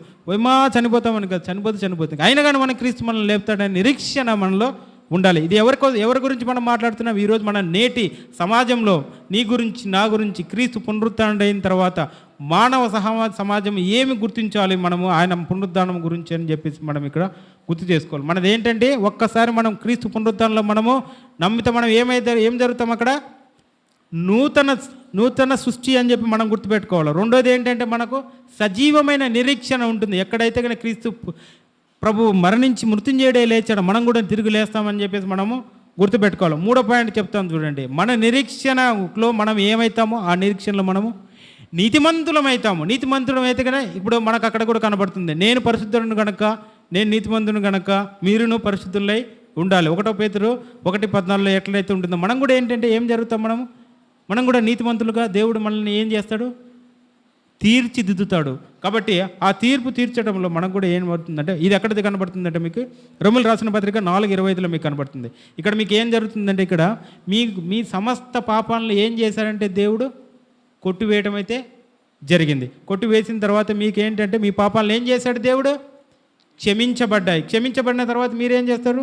క్రీస్తు పునరుత్థానుడు అని చెప్పేసి ఆయన నిరూపించుకోవడం కాకుండా మీరు కూడా పునరుత్థానంలోకి మీరు కూడా ప్రవేశిస్తారనేది మనం గుర్తుపెట్టుకోవాలి. పునరుత్థానం అనేది మీరే కాదు, క్రీస్తు ప్రభు మాత్రమే కాదు, మనం కూడా ఏమవుతామండి? క్రీస్తు మనము పునరుత్థానం అని చెప్పేసి అంటాం. పునరుత్థానం అనేది తర్వాత ఏం జరుగుతుంది తెలుసా? పునరుత్థానం తర్వాత ఆరాధనకు నాంది అనిపిస్తుంది. ఆరాధన ఎలాగా ఈరోజు మనం ఆరాధన చేస్తున్నాం, ఆ రోజు కూడా ఆరాధిస్తారు. ఏదైతే క్రీస్తు ప్రభు వారు ఎప్పుడైతే పునరుత్థానుడై తిరిగి లేచాడో, మత్తయి సువార్త 28:9 మీరు చూడండి. యేసుక్రీస్తు ప్రభు వారు అదే ఇప్పుడు ఎలా జరిగిందంటే, ఇది క్రీస్తు ప్రభు వారు ఎప్పుడైతే పునరుత్థానమై చెప్పి బయటికి వస్తాడో అప్పుడు ఏం చెప్తారు తెలుసా? వారిలో ఆయన ఎద్దకు వచ్చి ఆయన పాదములను పట్టుకొని చాలామంది ఏం చేస్తారు తెలుసా? ఆయన్ను మొక్కుతారు. ఆయనకు మొక్కేసి ఏం చేస్తారు తెలుసా? అదే ఆరాధన స్టార్టింగ్ అక్కడి నుంచే జరిగింది. దాని తర్వాత కొందరు ఏం చేస్తున్నారు తెలుసా? సందేహించడం అయితే మామూలే. మనమైతే సందేహించే వారంగా ఉండకూడదు, మనమైతే విశ్వసించే వారుగా మనం ఉండాలి. ఇంకొకటి ఏంటంటే, ఇక్కడ మీరు ఇది బాగా గుర్తుపెట్టుకోవాలండి. Without resurrection faith is useless. పునరుద్ధానం లేకపోతే మన విశ్వాసం ఏమవుతుంది? ఇది 1 కొరింథీ, ఇది మీరు అందరు చదవాలని చెప్పి నేను ఆశపడుతున్నాను. 1 కొరింథీ 15:14-17, 2 నిమిషాలండి అయిపోయింది. 15:14.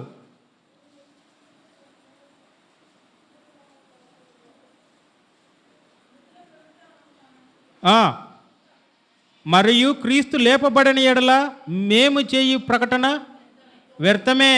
మీ విశ్వాసం ఏమైందమ్మా? ఎవరు లేపినారమ్మా దేవుడిని?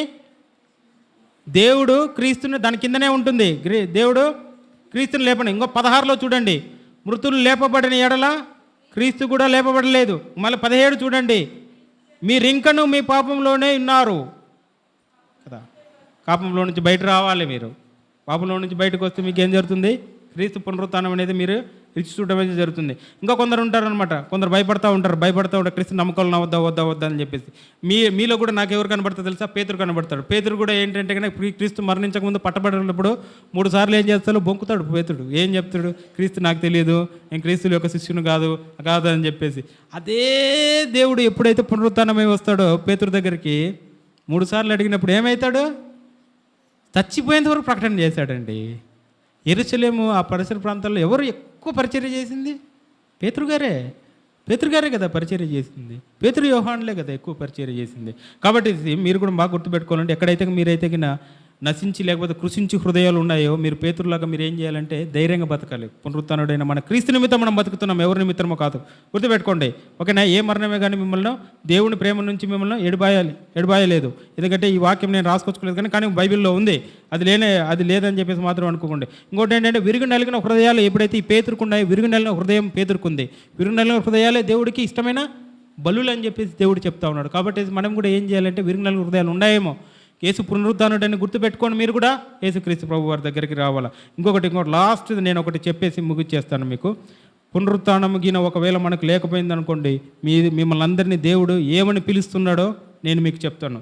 గుర్తుపెట్టుకోండి, అపోస్తుల కార్యములు 3వ అధ్యాయము 15-20, 15 నుంచి 20 చదవాల్సిన అవసరం లేదు, కానీ 3వ అధ్యాయం 20వ వాక్యంలో మీకేం చెప్తుందో, మీ కొరకు నియమించబడిన యేసుక్రీస్తు ఆయన పంపునట్లు మీ పాపములను తుడిచివేయబడి నిమిత్తము మారు మనసు ఏం చేయాలి? మారు మనసు పొందాలి. మారు మనసు పొంది తర్వాత మారు మనసు పొందినా పొందకపోయినా కానీ మీకు ఇంకొకటి కూడా చెప్తాను చూడండి. మారు మనసు పొందితేనే మీకు పునరుత్థాన శక్తి మీరు రుచి చూడగలరు. మారు మనసు పొందితేనే మీరు ఏం జరుగుతుంది? మీకు పరిశుద్ధాత్మ దేవుడు మీలోకి వస్తుంది. పరిశుద్ధాత్మ దేవుడు మీలోకి ప్రవచిస్తున్నాడంటే మీ పాపములు కొట్టివేయబడ్డాయి. అన్నీ ఒకదానికొకటి లింక్డ్, ఇంటర్లింక్డ్. దాని తర్వాత ఇంకొకటి లాస్ట్ వాక్యం చూడండి, రోమీలో రాసిన పత్రిక 10వ అధ్యాయము 9వ వాక్యం, 9, 10, 11, 12, 13లో మీకు ఏమని ఉంటుందంటే, అదేమనగా యేసు ప్రభు నీ నోట ఏం చేయాలి? మీరు ఒప్పుకోవాలి. గుడ్ అన్నా, వెరీ గుడ్. ఆయన యేసుక్రీస్తు ప్రభు అని నీ నోటితో ఒప్పుకోవాలి. దేవుడి మృతుల్లో నుండి ఆయనను లేపెనని హృదయం మంది ఏం చేయాలి కదా? ఇదే మనకు విశ్వాసం. ఇదే కదా విశ్వాసం కదా. యేసుక్రీస్తు ప్రభు వారిని నువ్వు ఒప్పుకుంటున్నావు అంటే ఏముంటుంది? పరిశుద్ధాత్మ దేవుడికి అంగీకారం లేకుండా, పరిశుద్ధాత్మ దేవుడిని నువ్వు పొందుకోకుండా ఎవడే కానీ యేసుక్రీస్తు ప్రభు వారు అని చెప్పి ఏ నాలుక చెప్పలేదు. ఇది కూడా బైబిల్లో ఉంది. ఉందా? ఉంది. ఎందుకు లేదు? ఉంది. కాబట్టి మీరు గుర్తుపెట్టుకోవాల్సింది ఏంటంటే, ఇక మీదట యేసు పునరుత్థానం చెందిన తర్వాత మనం 3 విషయాలు గుర్తుపెట్టుకోవాలి. యేసుక్రీస్తు ప్రభువారు ఎవరో మీకు తెలుస్తుంది, సాతాన్ ఏమైందో తెలుస్తుంది, పాపం ఏమైంది ఏం తెలుస్తుంది, మరణం ఏమైందో తెలుస్తుంది. మరణం మనకు లాస్ట్ కాదు, ఎండ్ కాదని మనం గుర్తుపెట్టుకోవాలి. రెండోది ఏంటంటే మనకు గుర్తుపెట్టుకోవాలండి, సాతానికి ఏమైందో జరిగింది, యేసుక్రీస్తు ప్రభువారు ఎవరో తెలుస్తుంది మీకు. మూడోది మనం ఏం చేయాలి అనేది కూడా మీరు ఈరోజు గుర్తుపెట్టుకోవాలి. మీరు బాగా చూసారంటే ఈ వాక్యాలని చెప్పేసి ఇప్పటి వరకు ఎన్ని పాయింట్లు విన్నారు తెలుసా? మీరు 30 పాయింట్లు విన్నారు. 30 పాయింట్లు. సమస్త మహిమ దేవునికే కలుగును గాక. ఎందుకంటే ఇప్పటి వరకు నేను చెప్పిన ప్రసంగాలు ఏంటంటే మీకు క్లాస్ మాత్రం ఉంటుంది, ఇది మాత్రం కొంచెం బోరు కొలగకుండా ఉన్నట్లు. ఎందుకంటే ఎవరు కానీ నిద్రపోలేదు, బాగానే విన్నారు. కాబట్టి ఇది 60 30 100 మీ ఆత్మ ఫలించాలి. ఇప్పుడు ఫర్ ఎగ్జాంపుల్ నేను ఒక్కడనే ప్రసంగం చెప్తే బాగుండదు. ఇది ఎలాగుంటుందంటే మన సార్ చెప్పిన 2-3 మాటలు గుర్తొస్తుంది. కొన్ని చర్చిలలో అందరు తెల్లబట్టలు వేసుకొని రావాలంటారు. ఏంటది? మనసి పారంపర్య చర్యలు, దానికి ఏం చేయలేం. రైట్ సైడే ఆడవాళ్ళు కూర్చుంటున్నారంటే ఏం చేయాలి? వీళ్ళందరూ కలిసి కూర్చుంటే బాగుంటుందా? ఇప్పుడు భార్యాభర్తలు పక్కనే కూర్చుంటే వాళ్ళు ఊరుకుంటారా? ఏమండి ఈరోజు ఇంట్లో ఉప్పు అయిపోయిందని చెప్పి చెప్తాదేమో, ఎవరికి తెలుసు. కాబట్టి ఇదే బెటర్. అటు సైడ్ వాళ్ళు కూర్చోబెట్టి ఇటు సైడ్ వీళ్ళు కూర్చోబెడితే ఇటు సైడ్ వినేటోళ్ళు ఇటు సైడ్ వింటారు, అటు సైడ్ వినేటోళ్ళు వింటుంటారు కదా. కాబట్టి ఒక చర్చ్ నియమం ఉంది. ఒక చర్చిలో ఒకటే డిసైడ్ అయినారు. ఇంకొకటి కూడా ఉంది. కొందరు చర్చిలో ఫర్ ఎగ్జాంపుల్ అవును, ఇప్పుడు ఎవరైతే మా దైవజనులు చెప్పారో అవును, కొందరు ఉంటారు చర్చిలో. ఇప్పుడు ఫర్ ఎగ్జాంపుల్ చర్చిలో ఉంటారు కొందరు పెద్దోళ్ళు ఉంటారు. ఆ పెద్దోళ్ళు కొందరు తగ్గిపోగానే ఆయనకు వాక్యమే తెలియదు, బైబిల్ ఎన్ని బుక్కులు ఉన్నాయో తెలియదు, పరిశుద్ధాత్మ దేవుడు అంటే ఎవరన్నాయో తెలియదు. అంటే పాత నిబంధనల సౌలు తీసుకొచ్చేసి కొత్త నిబంధనల సౌలుకి ముడిపెట్టేస్తాడు కదా. ఇట్లాంటివి కూడా ఉంటాయి. కాబట్టి మనం ఏం చేయాలంటే ఏదైనా ఉండగానే మీరు నీలేసారి దగ్గర పెద్దలు ఉన్నారు, పెద్దల దగ్గరకు వెళ్ళేసి ఏదైతే మీకు అనిపిస్తుందో అది చెప్పండి. ఎందుకంటే కానీ ఈ సంఘము నీది నాది, ఆ నీలేసారిది నాయేంద్ర సారిది కాదు, ప్రభు సంఘం. ఏదైనా తప్పుదాలు జరుగుతున్నా, ఏదైనా కానీ నిందలు ఉన్నా కానీ, ఏదైనా కానీ నేను తప్పిదాలను, ఇప్పుడు ఫర్ ఎగ్జాంపుల్ ఎంత పెద్ద బోధకుడు అయినా కానీ లోపం ఉంటుందండి. లోపం ఉండదా? ఉంటుంది. కాబట్టి ఏదైనా కానీ మీరు చెప్పినారంటే మేము తీసుకోవడానికి రెడీగా ఉన్నాం. ఈరోజు కంక్లూజన్ ఏంటి? ఈరోజు మీరు ఏమి నేర్చుకున్నారు, ఏమి చెప్పాలనుకుంటున్నారు? మన పాపాలు ఏమైనాయండి? పరిశుద్ధాత్మ దేవుని ద్వారా, లేకపోతే యేసుక్రీస్తు ప్రభు ద్వారా, లేకపోతే పంపిన ప్రభు ద్వారా మన పాపాలన్నీ కొట్టివేయబడ్డాడు. మన భవిష్యత్తు ఉంది, మనకు భవిష్యత్తు ఉంది. ఈ నేల మీద భవిష్యత్తు కాదు, ఈ లోకం మీద భవిష్యత్తు కాదు. ఇంకొకటి ఏంటంటే మన పౌరసత్వము పరలోకమందు అనేది మాత్రం గుర్తుపెట్టుకోవాలి. మీరు ఈ లోకం అనేది ఏంటంటే శాశ్వతం కాదని గుర్తుపెట్టుకోవాలి. కాబట్టి ఇది మన కోసము నిరీక్షణ గలవారమై ఉండాలని చెప్పి మనం గుర్తుపెట్టుకోవాలి. ఇంకొకటి ఏంటంటే మరణంకి సంబంధించింది, పాపంకి సంబంధించి, సాతానుకు సంబంధించిన క్రియలకు మనము భయపడని వారిగా ఉండాలి. క్రీస్తు కోసం మనము జీవించే వారుగా ఉండాలి. మన కోసము ఒక భారం ఉంది. అదేంటంటే కింద మనం కూడా కదా భారం ఉంది. ఆ భారం కోసం కూడా ఏం చెప్తున్నాడు ప్రభు? సర్వలోకానికి వెళ్ళి సర్వసృష్టికి మనం ఏం చేసి సువార్త చెప్పడమే కాకుండా పక్కనోనికి మనము హెల్ప్ఫుల్గా ఉండాలి. ఏంటంటే క్రియ లేని విశ్వాసము ఏమైంది నైనా? మృతం, వేస్ట్ కదా. కాబట్టి నీకొక్కడికే నువ్వు ఎన్నెన్నో చేసినా కానీ ప్రేమ లేకపోతే నువ్వేంటి డబ్బాలో రాళ్ళేసి డగడగడగడగడగమని కొట్టుకునేట్టు ఉంటుంది. కాబట్టి ప్రేమ ఉండాలి, మీకు కృప ఉండాలి, పక్కన మీద ఉండాలి.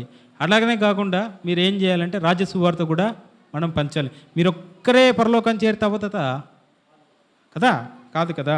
కాబట్టి మీరు ఇవన్నీ గుర్తుపెట్టుకోవాలి. మన జీవితానికి ఒక ఉద్దేశం ఉంది. ప్రియ క్రైస్తవ బిడ్డ, క్రైస్తవేతరులకు కూడా చెప్తున్నాను, ప్రియ మనిషిగా పుట్టిన ప్రతి ఒక్కడికి ఉంది. దేవుని తెలుసుకోవాలి. ఎందుకు తెలుసుకోరు? నాకు తెలియగలుగుతాను. సృష్టిని చూసి కొందరు తెలుసుకోరా?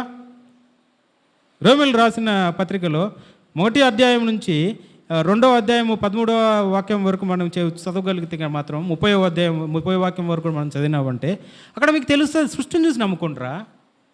దేవుడు ఉన్నాడని చెప్పి తెలుస్తుంది. పోనీ ఇశ్రాయేల్ను చూసినామంటే కన్నా వాళ్ళకి ఏం ధర్మశాస్త్ర గ్రంథం ఇచ్చున్నాము, దానిని చూసి తెలుసుకోండి. లేదు మనం ఏం చూసి గుర్తుపెట్టుకోవాలా? మనం ఎవరిని చూసాలా? ఖాళీగా ఎక్కడైతే కన్నా మనకు ఆ సమాధి కనబడుతుంది, దాని మీదనే మన పునాది, మన విశ్వాసం యొక్క పునాది. కాబట్టి కొద్ది మాటలు దేవుడు దీవించి ఆశీర్వదించను గాక. 60ంతలుగా 30ంతలుగా దీన్ని వర్ధిల్ల చేయాలి. ఎవరైతే ఇక్కడైతే నొప్పులతో కానీ లేకపోతే మాత్రం ఎవరైతే అనారోగ్య విషయాలు ఉన్నాయో వాళ్ళ గురించి కూడా నేను ప్రార్థన చేస్తున్నాను. కాబట్టి కంపల్సరీగా ఆ ప్రార్థనలు కూడా దేవుడు అంగీకరించాలి. మీకు ఎటువంటి పరిస్థితుల్లో అవన్నీ కూడా తీసివేయబడాలి. ఎందుకంటే కన్నా ఆయన పొందిన గాయాల ద్వారా మనకి ఏమొచ్చిందండి? స్వస్థత కలిగింది కదా, స్వస్థత కలిగింది. కాబట్టి ఇంకొకటే కాకుండా ఇంకొకటి కూడా మనం గుర్తుపెట్టుకోవాల్సింది, విద్యార్థులు చాలా మంది ఉన్నారు. మనం గుర్తుపెట్టుకోవాల్సింది ఏంటంటే, మీకు టీచరు బాగా చెప్తాడు, లేకపోతే ఆ ప్రొఫెసర్ బాగా చెప్తాడు, ఇది కాదు. సర్వ జ్ఞానం ఎక్కడి నుంచి వస్తుంది? దేవుడి దగ్గర నుంచి వస్తుంది. మీరు ఒకటో కొలసి పత్రిక చదివినారంటే కూడా మీకు అక్కడ ఉంటుందన్నమాట. అడుగువాడు ఏం చేయాలంట? సంశయపడకుండా, లేకపోతే మాత్రం డౌట్ పడకుండా అడగాలి. అడిగితే ధారాళంగా ఇస్తాడు. కాబట్టి ప్రియ విద్యార్థి, నేను మీకు చెప్పేది ఏంటంటే అడగండి, దేవుడిని అడగండి. కావాల్సినంత జ్ఞానం ఇస్తాడు, కావాల్సినంత వివేక శక్తి ఇస్తాడు దేవుడు. కాబట్టి అందరి కోసం, ఈవెన్ పిల్లలు కావాలని వాళ్ళ కోసం కూడా ఈ ప్రార్థన చేస్తున్నాం. కాబట్టి అందరికీ పిల్లలు కలగాలి, అందరూ సమృద్ధిగా ఉండాలి. ఎవరికన్నా ఏదన్నా తక్కువ ఉందా మాకు ఫోన్ చేయండి. మా ఫోన్ నెంబర్ 9908700421. ఎన్ నీలయ్య గారు, బెతనీ ఫెయిత్ మినిస్ట్రీస్. మన మినిస్ట్రీ పేరు బెతనీ ఫెయిత్ మినిస్ట్రీస్. ఓకే, ఇది ఆల్రెడీ మీకు అందరికి కూడా తెలుసు. బెతనీ క్రిస్టియన్ అసెంబ్లీ కూడా మనదే. కాబట్టి మీ కొరకు ఎప్పుడే కానీ 24 గంటలు మేము వేచి చూస్తుంటాం. కాబట్టి ఎవరే కానీ నిరాశ చెందకండి. మీకోసం ప్రభువు ఉన్నారు, ప్రభు పంపించిన మేము ఉన్నాము, సేవకులు ఉన్నాము, ప్రభు నిర్ణయించిన సంఘం ఉంది. కాబట్టి ఈ సంఘంలో ప్రతి ఒక్కరికి ఆశ్రయం కలుగుతుంది. కాబట్టి ఈ సంఘంలో అందరూ నిదానంగా నిబద్ధతగా ఉండాలని చెప్పేసి అందరికీ మనవి చేస్తూ, నాకు ఇచ్చిన అవకాశానికి నీలయ్య సార్ గారికి వందనాలు, కరుణాకర్ అన్న గారికి